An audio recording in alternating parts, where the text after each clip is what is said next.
Hi everyone, welcome back to my channel. In today's video, I'm going to be talking about different causes of anxiety. And this is a continuation from the last week when I talk about healthy and unhealthy anxiety and also various anxiety disorders. First of all, we have genetics, and we have research that has been conducted on identical and non-identical twins. And based on that, we know that actually genetics can play a huge part in us inheriting anxiety from our parents. However, we know that genetics is not the only factor that can determine whether we're going to develop anxiety or not. Then we have biopsychology or neuroscience looking at certain abnormalities in the brain. However, within this area, we don't have consistent enough results to determine causes of anxiety. But because of neuroscience, we know how our brain works when we are very anxious. So our fear center is located within the inner parts of the brain, and one of the main parts of the brain that is being activated during certain threat situations when we are unsafe, it is amygdala. So amygdala actually plays a significant part in activating the fight or flight response, and also it takes a huge part in a long-term stress. Amygdala can only be controlled in situations when consciously we can control our fear or our sense of lack of safety.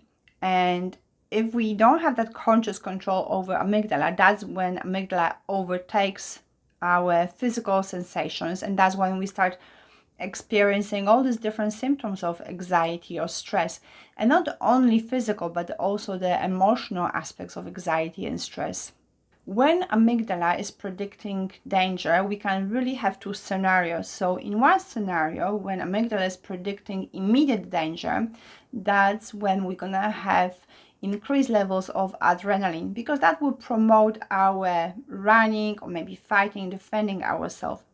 On the other hand, when amygdala is predicting a longer term danger, that's when we're gonna have increased levels of cortisol, and that kind of slows us down and also promotes a healing. And if you would like to learn more how our brain responds to danger or lack of safety, you can go back to my last week video where I actually talk a bit more about it. Another factor contributing to why someone might develop anxiety later in life, it is to do with upbringing. So it might be that some people, when growing up, they've experienced certain traumas, certain levels of stress, and that kind of primed them to how they respond to stress later in life. There's also a group of people who actually blame the anxiety on their personality. So they would just say that anxiety is just part of my personality. But can we really say that? Not really, because who we are, who we were in our 20s, in 30s and 40s, that constantly changes throughout our life. And also, for clarification, we can say that personality, it is a product of our behavior. So if we see someone behaving in an assertive way, then we can make a judgment based on the behavior that they are assertive. Or if we see someone that maybe they behave in a confident way, again, we can make that judgment based on their behavior. But what I agree with is that we definitely can have certain traits in our personality that can make us more vulnerable to develop anxiety disorder. So, for instance, if we take someone who has extremely high expectations towards themselves, that definitely could be a risk factor for that person to develop anxiety disorder. Another factor that can contribute to whether we're going to develop anxiety disorder or not, it is about our learning, and that learning that occurs specifically when we're growing up. Because as kids, when we are toddlers and even later on, we absorb a lot of knowledge from other people, how they behave, from what they talk about, from observing them.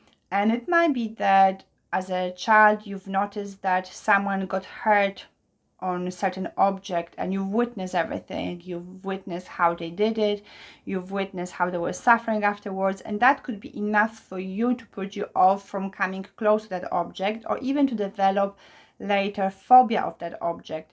Or it could be that maybe when you were young you were chased by a neighbor dog, and maybe even he tripped you over a few times. And that again could potentially lead to you developing a phobia of dogs later in life. However, majority of people who are experiencing phobia, they cannot recall any trauma in the context of that specific phobia. So let's say if someone has phobia of dogs, let's say, they cannot recall any trauma of maybe being bitten by a dog or being chased by a dog. Then we can also have imaginary anxiety. So that means that maybe when we were growing up, our siblings, they would scare us of darkness, and they would just tell us this horrific stories about ghosts or people coming, pulling our toes, and there's no end to that, right? And then because of that, now as an adult, you are unable to sleep in a dark room. You need to have the light on in a corridor. And that means that nothing really happened to you in the darkness. No one never came and done anything to you in darkness, but you're still experiencing anxiety about darkness. So we can say that when growing up, you haven't experienced any trauma because of darkness, but you've been told that darkness is dangerous. So you've learned that dark rooms are dangerous. Dark rooms, they evoke a lot of uncomfortable emotions, and that's why now as an adult you might be terrified of darkness. Another way how we can learn anxiety is through associations. So for instance, you might be someone who, let's say, hates a roast dinner, and you might think like, I've never really been sick after having roast dinner. I've actually enjoyed roast dinner when I was a kid. But what might have happened is that maybe always on Sunday evening you had roast dinner, and normally around this time you had many guests coming to your home, and your mom, she would have to just run around really stressed, really anxious, make sure that everyone are happy, and also she would have to maybe as well think about preparing everything for Monday, making sure that everything is ready for your school, everything is ready for her work. And that would then create a lot of distress, not only for your mom, but also for you. And that might be enough why now when you even smell the roast dinner, you might just be having this horrible sensation in your stomach, and the anxiety start being activated in you again. Another factor contributing to you developing anxiety in your adulthood, it is when in your childhood you've learned that life is not predictable. And this is one of the reasons why it is emphasized that small children, they should have a healthy routine in their life, because that then promotes them having sense of control in their life and sense of life being predictable. And situations when the routine in children's life is all over the place, that can actually make them feel hopeless and fearful. Also, experiencing losses in early life can contribute to someone being more vulnerable to develop anxiety disorder. But that's again really linked with lack of stability and consistency. We could also think of other factors such as major political changes or social media, but I'm really interested in hearing from you. What do you think? What are other factors that can make us more vulnerable to develop anxiety disorder?